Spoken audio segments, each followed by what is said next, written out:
Y ahí quien se vaya conectando, yo les voy recordando. Mucho gusto, buenas tardes a todos y a todas. Mi nombre es Daniela López Mar, soy estudiante de la carrera de educación preescolar de la Universidad de Costa Rica, estoy en último año. Y bueno, el conversatorio del día de hoy es para conversar un poco sobre las clases virtuales. Esta situación que en la pandemia ha sido una circunstancia muy difícil para todos y para todas, independientemente del papel que tengamos, ¿verdad?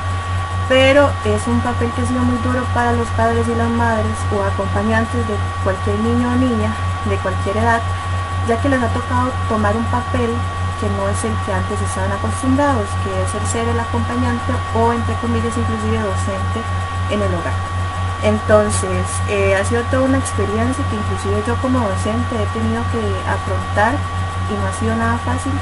Entonces el día de hoy les he querido hacer una presentación como para que ustedes y yo conversemos y me digan ustedes y yo ustedes también cómo se han sentido, cómo se puede arreglar una situación, etcétera. Pero entonces cualquier consulta que ustedes tengan en cualquier momento la ponen y yo con mucho gusto la voy a estar atendiendo conforme vaya leyendo los comentarios.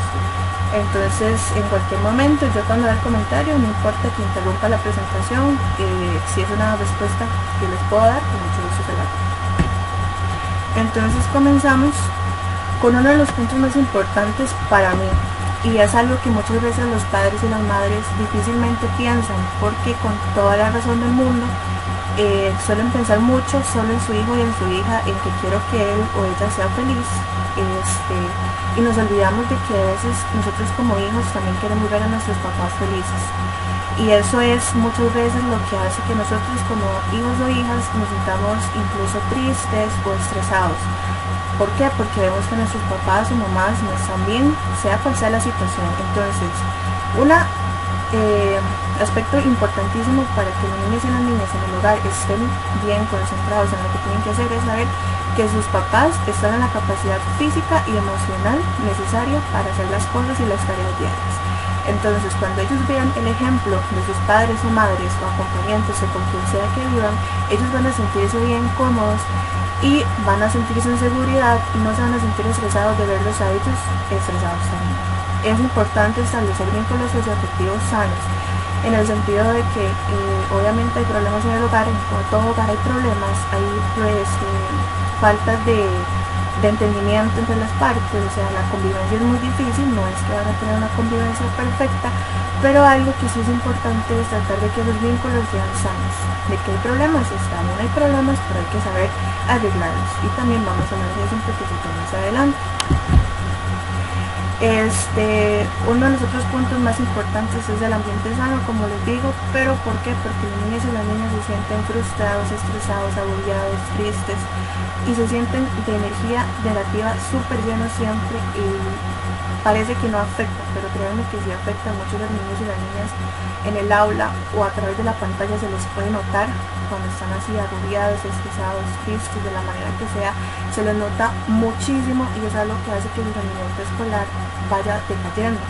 ¿Por qué? Porque como cualquier ser humano, nuestra emocional, la parte emocional de nosotros, es muy importante, y aunque nosotros quisiéramos quitarla, no podemos.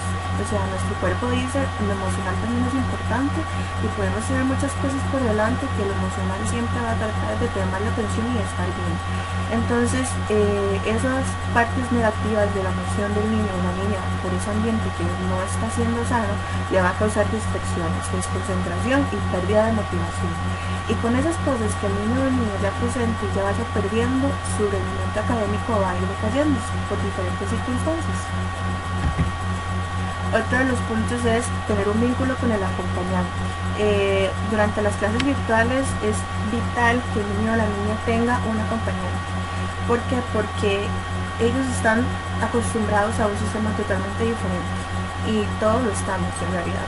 Entonces, si nosotros como adultos, ya con nuestra vida, entre comillas, hecha y ya formada, por decirlo así, no sabemos cómo acoplarnos a esta realidad, a esta situación tan diferente que causó la pandemia, entonces ellos todavía más necesitan a alguien que esté constantemente a la par de ellos, recordándoles que tienen que conectarse a las clases, que tienen que hacer las tareas, que hay que estudiar, entre otras cosas. ¿Por qué? Porque sí es cierto que tienen que tener disciplina y es un tema totalmente aparte, que tienen que aprender a hacer las cosas por ellos mismos en su autonomía, que está muy bien, pero esa es una situación muy diferente.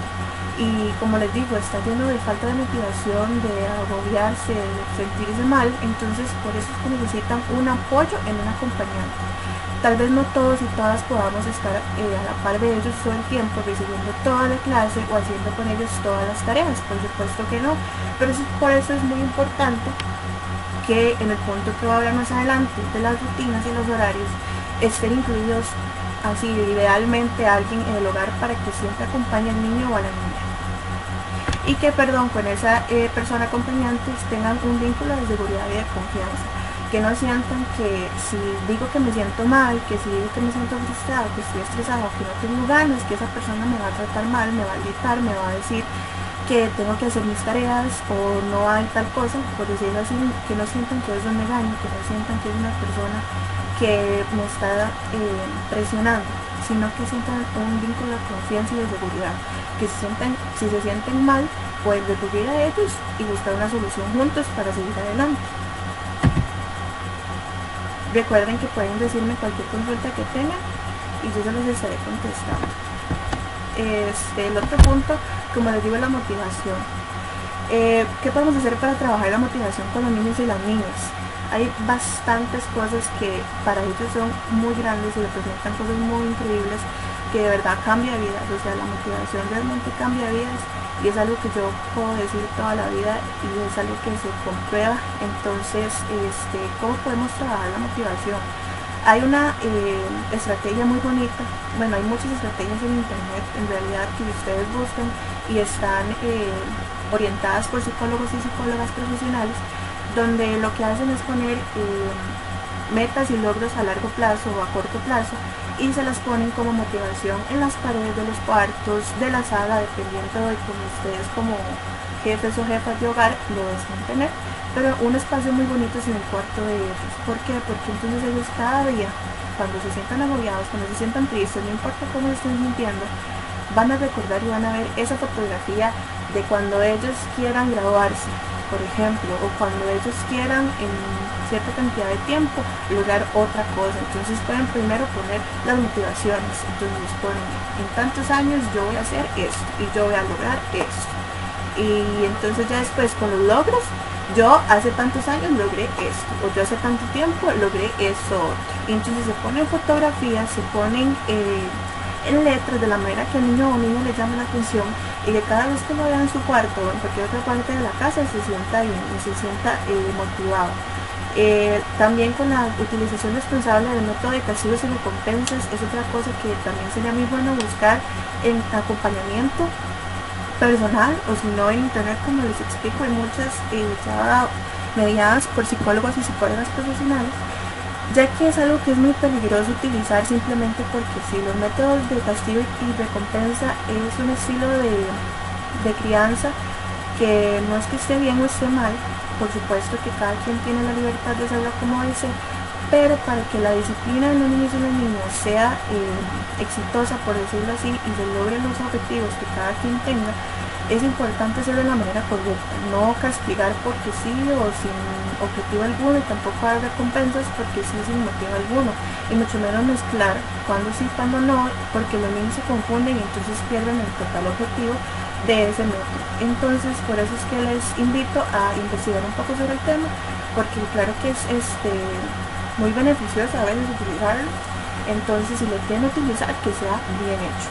Y inclusive también les puedo decir que cuando tienen algún tipo de por ejemplo, a veces se utilizan calendarios, depende de la edad, por supuesto que cuando son un poco más grandes tal vez no de esta manera, pero cuando son pequeñitos y necesitan todavía más motivación, acompañada de los padres y las madres, una técnica muy bonita es poner, para controlar su comportamiento y su motivación, que ellos vayan poniendo, por ejemplo, en un calendario, si hiciste todo lo que tenías que hacer hoy, entonces en el calendario donde está la fecha del día de hoy, ponemos una postal que significa algo bueno. y cuando hicimos algo, nos faltó algo o nos comportamos de mala manera, en ese día va una postal o una dibujo, lo que sea, que represente lo negativo. Entonces se diferencian cuántos días se hicieron cosas positivas, cuántos días se hicieron cosas negativas. Y al final de la semana, si hicieron más cosas negativas, no hay premio, por ejemplo, pero si hicieron más cosas positivas, hay algún tipo de premio, ¿verdad? Hay muchos sistemas diferentes, el de ahorita se los puse así como por encima para que se den una idea, pero hay ideas más estructuradas y más sólidas en internet que pueden buscar y son muy exitosas. Otro de los puntos que quiero enfatizar aquí es que de verdad los procesos educativos son realmente importantes de entender. Ahorita el MEP está dando una situación que es que van a ir, depende de la institución, unos días sí, unos días no, y depende de la institución. Entonces, ¿qué es lo que como padres y madres podemos hacer para acompañar verdaderamente de la manera correcta a nuestros hijos? Averiguar de manera escrita, porque es algo que yo siempre digo, los chismes vienen y van, ¿verdad? Entonces, que ustedes no sepan que la escuela va a trabajar de una manera porque la vecina le dijo o porque la otra persona le contó. Por supuesto que puede ser información verdadera o también puede ser falsa, pero para que ustedes tengan a su mano sus derechos y sus deberes, es mejor que lo consigan de manera escrita por las circulares oficiales que vaya a redactar el MEP y que vaya a redactar su institución educativa de cada persona, ¿verdad? Porque todos los procesos son diferentes dependiendo, y más en ese momento el MEP dio como un tipo, o sea, tiene protocolos, pero tiene cierto tipo de singularidad porque no todas las instituciones pueden hacer las mismas cosas dependiendo de su tamaño, cantidad de población, etc. Entonces, es importante que siempre como padres y madres exijamos el derecho a educación de calidad de nuestros hijos, porque es un derecho que todos y todas tienen y por supuesto que debe ser respetado, debe ser emprendido de verdad de la manera más, o sea, de la mejor manera. Y para poder hacer esto debemos estar adentrados en ese sistema educativo. Cada persona cuando inscriba a su hijo o hija a una institución educativa efectivamente está firmando también una responsabilidad. Y es que muchos padres y madres piensan que el sistema educativo o que la institución en la que van a dejar a sus hijos es una guardería, cuando esas son instituciones diferentes. Claro que existen guarderías donde no hay ningún tipo de responsabilidad, entre comillas, usted simplemente va a dejar a su hijo y ellos se encargan de cuidarlo y usted no tiene mayor responsabilidad que eso. Pero en las instituciones educativas públicas y en la mayoría de privadas, depende del reglamento que tenga cada una, yo estoy segura que ustedes pueden ir a revisar el reglamento institucional en la libreta que le dan a cada niño y niña, y ahí van a venir una serie de deberes de las familias y de los niños, y en eso está acompañar, ser presente en el proceso educativo de cada niño y de cada niña. Y por ello es que debemos, así como exigir nuestros derechos, también cumplir nuestros deberes. Y por ello es que a veces más en esta situación de la pandemia ha habido muchas docentes, hombres y mujeres, no importa, que lamentablemente no tienen vocación y no están haciendo las cosas de la mejor manera. Tal vez no buscan los diferentes métodos que cada niño o niña necesita y por ende simplemente lo dejan así. Y han habido situaciones en las que yo he visto que padres y madres no saben qué hacer porque la docente no les está dando la materia, no les está dejando tareas, no les está dejando nada productivo. Entonces, ¿aquí qué debemos hacer? Bueno, tenemos que solicitar reuniones, comunicar los errores, dar y pedir retroalimentación. Mucha gente le da miedo quejarse, digámosle, de los docentes. Pero eso no es quejarse, eso es decir las cosas como son. Ustedes, por ejemplo, están teniendo carencia en algún tipo de proceso. Si ustedes ya leyeron cómo deben ser las cosas por parte del MEP y ven que esa institución no lo está cumpliendo, ustedes preguntan. Primero hay que cumplir por una serie de pasos. Ustedes primero preguntan a la docente. Si la docente no les da respuesta o les responde de una manera que no es la correcta o no les da una justificación buena y ustedes saben que ustedes siguen teniendo ese derecho y se los están atropellando, ustedes van al director o directora de esa institución. Si ese director o directora no les da pelota, no les resuelve la situación, entonces existen los regionales. Y toda esa información la pueden encontrar aquí en la página del MEP, que es www.med.gov.cr.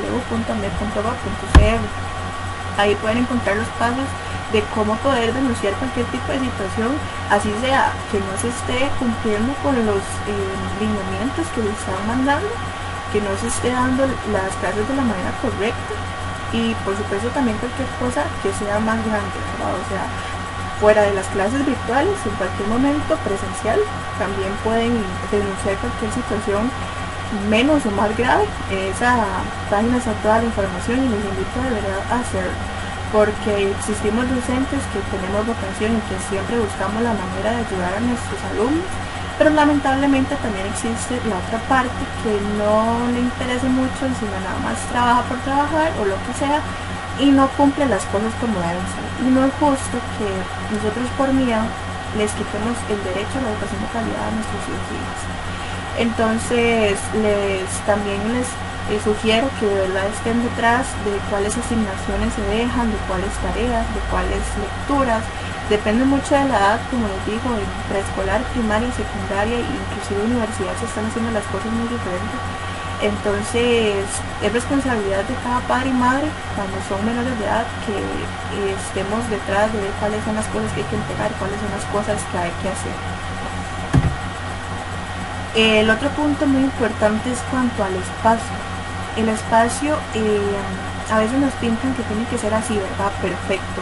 Un escritorio súper caro, una silla súper cara, una computadora súper cara, y que prácticamente un cuarto para una sola persona, y que ahí sea donde el niño y la niña reciban las clases.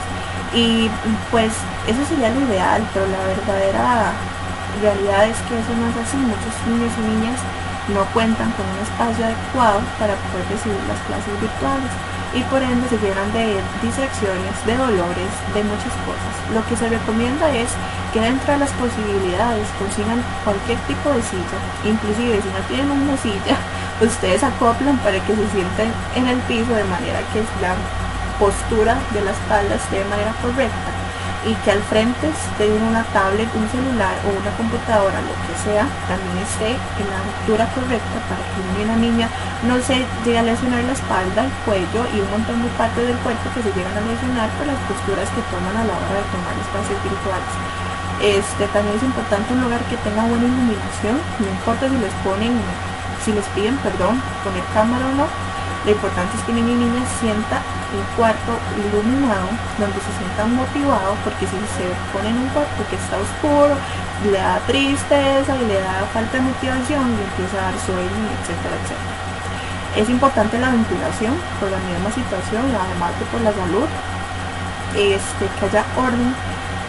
Por muchas situaciones hay que tener orden, pero para que pueda tener concentración es importante que haya orden. También la supervisión, como les digo, un acompañante es lo más ideal, que esté ahí siempre, no para que le diga las respuestas, no para que le haga las tareas, sino para que lo acompañe y que el niño no se sienta perdido y que pueda lograr hacer las cosas de la manera correcta. Y también tener a la mano todos los materiales. Pregunten si es posible desde antes, saber que depende de la materia que se va a necesitar, para que cuando ya tengan que estar en la clase no se levanten un montón de veces a buscar los materiales que tengan que utilizar. También, por ejemplo, si está el acompañante le puede ayudar a buscar los materiales, pero lo ideal es que no se distraigan ninguno de los dos, porque el niño se puede distraer de ver al acompañante ir a buscar las cosas. Los niños se distraen muy fácilmente y no es culpa de ellos, es algo natural del cuerpo humano, de su mente y de cualquier persona. Todos nos distraemos muy fácil, inclusive los adultos. Ha sido sumamente difícil, entonces no podemos culpar a los niños y las niñas de eso. Lo que nos queda es adaptarnos y tratar de hacerlo de la mejor manera. Otro de los más importantes es la comunicación. ¿Qué es lo importante en la comunicación? No utilizar vocabulario negativo cuando estamos realizando con ellos cualquier tipo de situación, de asignación, o inclusive cuando les hablaba de los ambientes sanos que hay que tener. Si hay problemas en la casa, si hay lo que sea, discusiones, problemas de convivencia, que todos y todas tenemos, porque es mentira que no, además en la pandemia, cuando estamos en las mismas cuatro paredes, con las mismas personas y con tanto estrés por el trabajo, por el estudio, por la salud, es prácticamente imposible que vayan problemas de convivencia. Pero que es lo importante, que la comunicación sea la solución para que esos problemas se solucionen. Entonces, si nosotros como personas adultas no sabemos solucionar las cosas con la comunicación adecuada, los niños y las niñas no van a aprender igual, o sea, van a seguir haciéndolo mal. Entonces, no utilicemos vocabulario negativo al resolver cualquier tipo de problema en la casa, en la convivencia familiar común, cotidiana, pero tampoco cuando estamos realizando con ellos clases, tareas o lo que sea. Evitemos decirle, por ejemplo, es que estás haciendo esto mal, por ejemplo, o es que no estás aprendiendo, otra vez está mal. Digámosle, en vez de eso, mejor podrías mejorar en esto, tenemos que seguir practicando en esto, o sigamos leyendo sobre esto, para que él se sienta como que esto lo tienes que mejorar, pero esta parte se la estás haciendo bien. Entonces no te sientes desmotivado porque no es que todo lo estás haciendo mal, porque para ellos es muy importante saber que hay algo que están haciendo bien. Y también a la hora de hacer tareas y recibir clases y estudiar, es muy importante que haya comunicación clara y sencilla. ¿Por qué? Porque los niños y las niñas no están para que uno le diga las explicaciones 4 veces diferentes y que le den 1000 vueltas y que las personas le den vueltas y vueltas y vueltas y que una persona habló y que la otra persona también habló, y entonces se les hicieron un colocho en todas las explicaciones y no entendieron nada y no tienen que dar un pedazo. Entonces, si hay muchas personas en la casa que sirven de acompañante, por ejemplo, que uno le puede ayudar un día y otro día le puede ayudar otro, entonces ese día le explica a la persona que le tocaba, y si la persona que le tocaba no supo explicarlo, pues entonces le cede la palabra y no se interrumpen, porque eso es muy importante, porque también pierde la concentración mucho que las personas se interrumpan al hablar y mucho menos en una explicación. Otro de los puntos importantes es el método de estudio. Todas y cada una de las personas aprenden de maneras diferentes, total y completamente diferentes, porque así somos, así son nuestros cerebros, nadie aprende de la misma manera. Puede ser que muchos tengamos tácticas que nos funcionan a varios, pero todos y todas tenemos algo que nos ayuda más y algo que no nos sirve mucho, ¿verdad? Existen personas que son visuales, que son las personas que aprenden con material como fotografías, videos, cuando hacen resúmenes o fichas y que usan mucho color, que les llama la atención. Las personas visuales aprenden totalmente así. Existen personas auditivas con aprendizaje auditivo, que son personas que les sirven escuchar grabaciones sobre la materia o solamente escuchar a alguien hablar. O también las personas que aprenden a través de la música, son personas que aprenden de manera auditiva, y son prácticas muy exitosas ambas, y son las más comunes. En realidad la gente tiende solamente a prestar la atención a esas, pero una de las más importantes son los aprendizajes por la manera kinestésica. Cuando hablamos de kinestésica es con nuestro cuerpo, aprender haciendo. Entonces hay muchos niños y niñas que no aprenden porque les enseñen o porque les digan, aprenden porque ellos vean y ellos hagan. O sea, yo veo como es y luego yo lo voy a aprender porque yo lo hago yo misma con mi cuerpo. Puede ser bailando, puede ser haciendo experimentos, puede ser haciendo lo que sea, depende del tema, ¿verdad? Pero lo van a aprender porque ellos lo están haciendo por ellos mismos, no porque alguien más lo haga y ellos vean, sino porque ellos lo están experimentando. Esa es una de las prácticas de hecho más grandes y creo que les funciona a la mayoría de las personas. Obviamente hay unos que les funcionan más las otras, pero la de los niños y las niñas tiende a ser mucho de esa y es la que menos se aprende. Entonces yo diría que una oportunidad muy grande es que exploremos esos diferentes métodos de estudio y de maneras de aprendizaje, porque puede cambiar de verdad la manera de nuestros hijos y nuestras hijas para estudiar a lo largo de nuestra vida.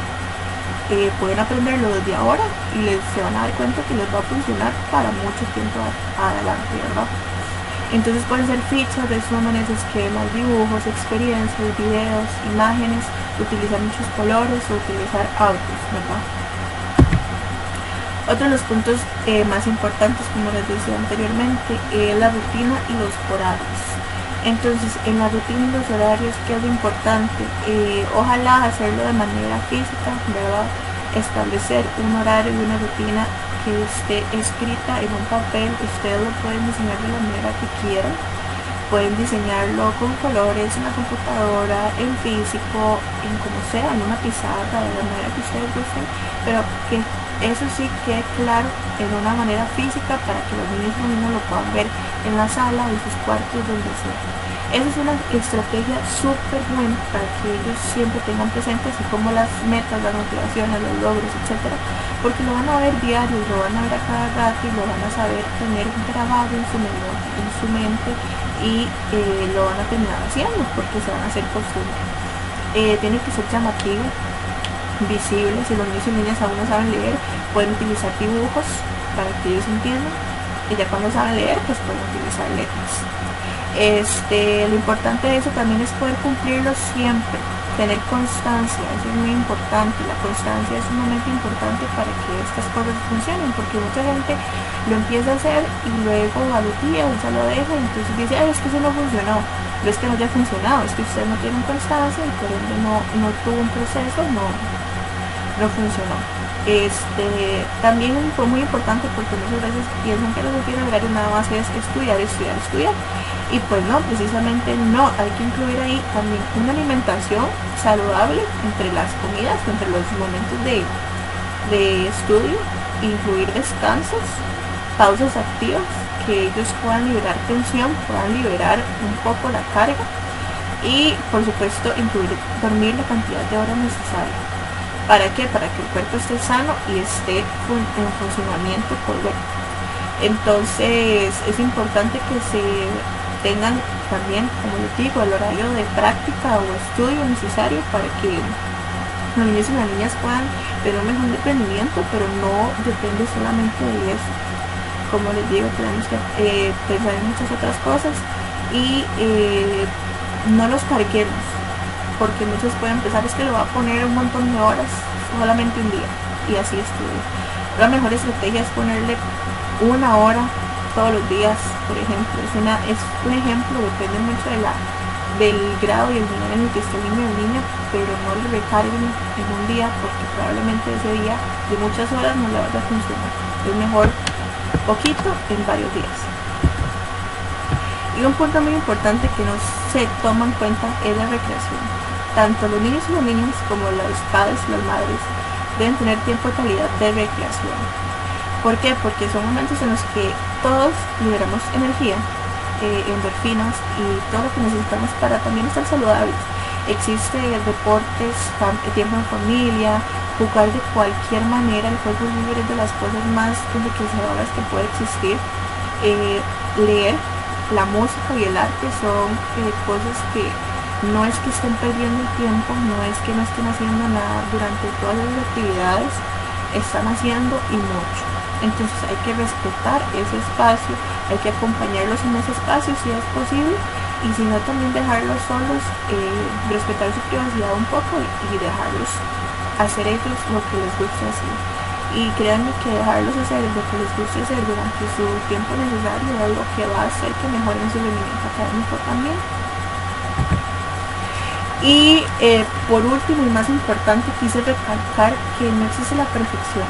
¿Por qué? Porque muchas veces los padres y las madres se quedan empeñados en que mi hijo no hace lo suficiente, es que el maestro o maestra no hace lo suficiente, yo no hago lo suficiente, y buscan culpables, que puede ser que todos y todas estemos cometiendo errores, porque ninguno es perfecto, y el profesor, el alumno o el padre puede estar cometiendo errores, por supuesto, pero no nos presionemos, ni como padres, ni como docentes, ni como hijos, ni alumnos nos podemos presionar.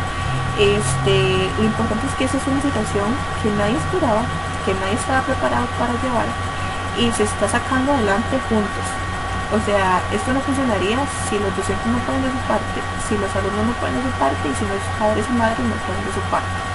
Entonces esta situación se va a llevar adelante, y se va a lograr superar si estamos juntos y si todos cooperamos y si hay comunicación entre todas y cada una de las partes.